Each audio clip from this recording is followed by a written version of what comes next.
এবং আমার দলের ভারপ্রাপ্ত চেয়ারম্যান আমাদেরকে বলেছেন, যারা নমিনেশন চান তারা জনগণের সাথে সম্পৃক্ত থাকতে হবে, জনগণের কাছে থাকতে হবে, জনগণের সাথে যা সম্পৃক্ত থাকবে তাকে দল মূল্যায়ন করবে। দুর্দিনে আন্দোলন সংগ্রামে যাদের সর্বোচ্চ ভূমিকা ছিল তাদেরকে দল মূল্যায়ন করবে, যারা জেল কেটেছে তাদেরকে দল মূল্যায়ন করবে।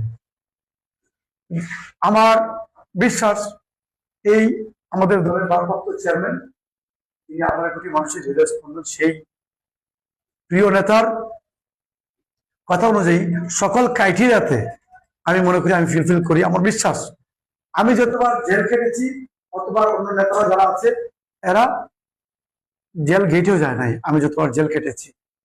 তো ওইসব বিষয় বিবেচনা করে আমার বিশ্বাস, আর আমি আগে একটা জিনিস বিশ্বাস করি, নেতৃত্ব কারা দেয়?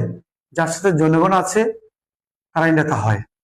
জনগণ যদি না থাকে তাহলে সে নেতা হতে পারে না। আমি আমার জনগণের বাইরে তো আমি না। আমি দুই জায়গায় নমিনেশনের জন্য লবি করছি।